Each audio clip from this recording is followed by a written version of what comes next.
Hey, what's up guys, it's TBone here. Welcome back to another episode of playing Legendary Game of Heroes. So in today's episode, I want to go over a few teams, two of which are capable of doing 100% overkill against solo legend bosses, and one of them that is a more friendly, budget-friendly deck that can also do 100% overkill depending on your relic situation. So let's talk about the teams here.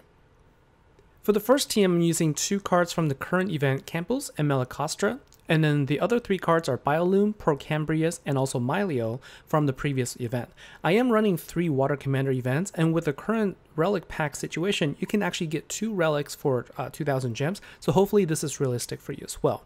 I am also using a Water Scepter for heal, which is an evolved version of a cane, and then I'm also using a Ketis Bow for additional damage and also health. Now the second team is pretty similar, except Mylio's support card is replaced with Josephine Quick Draw, and then the relic for the cane or the scepter is now changed with a human relic. For my third deck, I'm bringing in Haldor as the last card here, and if you take a look at the relics here, I'm using the 3 Water Commander relics, and for my fourth one, I'm using Amy's Sword, but you can also use a regular Saber or a Water Claymore, and if you have additional Commander relics, you can use that as well. So let's take a look at the 3 teams in action, and we can talk about how to play the decks. Now this first deck has a pretty interesting and complicated mechanics, and that's what made it a lot of fun, but I am going to spend some time to go over it, so I'm going to pause it right now. Now there are 4 things I'm actually going to be looking for in this deck. The first one is healing, and that comes from Campus as well as Mylios. Then the second thing is getting the maximum number of power gems from Bioloom, so that comes from the skill points I need to get up to 300. The third thing is Procambrius. It has a constricted battle skill that I want to activate twice to maximize damage that the boss will take. And then finally, I want to take advantage of the Overflow mechanic, so the Malacostra will create 8 power gem once instead of 4. Now let's take a look at the rest of the match. So Campos and Mylios will actually heal at different times. Campos heals after 4 turns, whereas Mylios heals the very next turn after you activate it. So doing that at the same time will allow me to heal earlier, as early as I can, and during this time afterwards I'm focused on doing gem matches so that I can increase the skill points of my commander gem as well.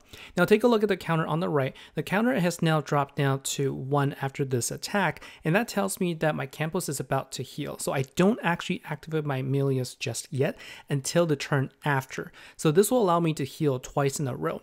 And so what I do here, again, afterwards, just look for a gem match, and you can see that I'm healing here. And then what I'll do next is, so this is where the timing comes in. I wait 1 turn before I activate Campos again. After activating Campos once, remember there's a 4-turn cooldown, I wait 1 more turn before activating Procambrius, because Procambrius has a 3-turn cooldown, and you want to be able to activate all of them at the same time. And so after activating that, you just need to do a 6-gem match so that you can get Procambrius ready again. During this time, there's no need to actually do any more gem matches, with just 1 more so you can get a 300, but I'm also trying to get as many water gems on the board as I can so that I could do some passive gem creation. Unfortunately, I didn't get it right, and I did mistakenly match them all, but that's okay. So at this point, I can activate all of my power gem spawners, so Bioloom, Malacostra, followed by Procambrius, and then Mylios. At this point, then I have 2 constricted skills going, and then after doing the battle skill, doing the power gem match, I'm able to get 100% overkill with this particular team. It is quite complicated and it does take practice, but this definitely can be done. Now for the second team that uses Josephine Quick Draw, this is a lot faster. This is a 5-turn deck. And so what you do is, after you do initial match, you want to make sure that you activate Campos first so that you can kickstart the Overflow mechanic there. So after activating that, then you do 1 turn, and then you can follow the same recipe where you activate Procambrius, and you can also activate Josephine at the same times, because the timer actually works out in this case. So during this time, you do still want to try and do some gem matches, because you still want to try and get the Bioloom to give you more power gems as you can. It goes up by every 75 skill points, give you an additional power gem 4. And so with 1 more turn remaining here, we're going to go ahead and do a gem match. I kind of wish that this particular turn didn't have all of my power gems clumped together, but that's okay. So when you activate Josephine Quick Draw, every time you do a gem match, you're going to create power gem 4s on the board as well.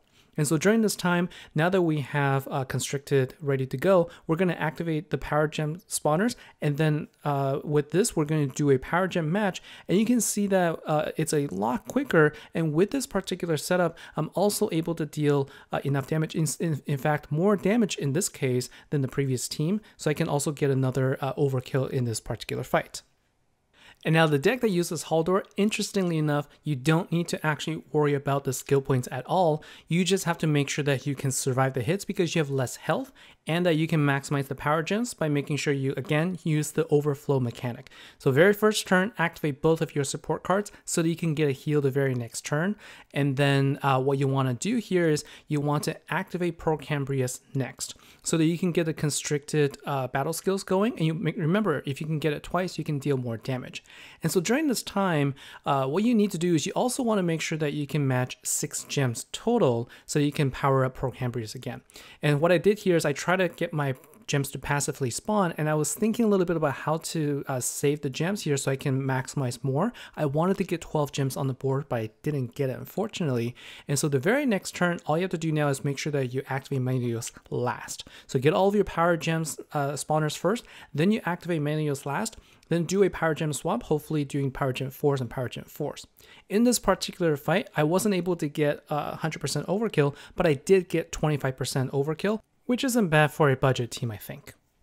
Now, as a bonus, I wanted to show you what happened to the Haldor team when I purchased my 4th Water Commander relic. Keep in mind that I already had 3, so I used 1,000 gems to get the 4th one, and let's take a look at the next fight. Now, in terms of the gameplay, it really isn't all that different with 3 versus 4 relics here. It's just that at the end, if you're able to save up some of your relics, you're going to see a significantly better output in damage here. And so the gameplay is the same way. What you want to do is you activate the 2 support cards because still you're still going to have issues with health here. And so as much as possible, though, because you don't actually need to worry about building up battles skill points, try to save your gems as much as you can. So you can see what's going on here is I actually reduced the total number of gems I'm matching here. And so what I'm doing here is, as much as I can, I try to minimize the gem matches if I could. So I search for opportunities where I can do 3, or in this case, 6 there. Now, with 1 more turn remaining for my constricted, I was able to do another match that didn't actually lose and cause me to lose in my power gems. And so now I go ahead and activate everything, including Melios. I'm able to get a full board of gems. And so when we match the 2 power gem 4s here, I was able to actually deal a significant amount of damage here. In fact, enough to get 100% overkill using this team, which is a budget team that didn't have a Master Collection card at all. And that is all for today's episode. Thanks a lot for watching. Hopefully after this episode, you'll have a better idea of how the overflow mechanic works, and also you can get some ideas for the decks that you can use to get hopefully 100% overkill. Finally, I wanted to also give credit to one of the viewers who sent me the idea for the deck that uses Josephine Quick Draw, npivs. So I'll have his username, in-game name in the description below. Make sure you send him a note to say good job on the team, and I just want to say thanks a lot as well. Anyways, that's all for today's episode. Thanks a lot for watching. I will see you in the next event during the live stream. So take care. I'll see you next time.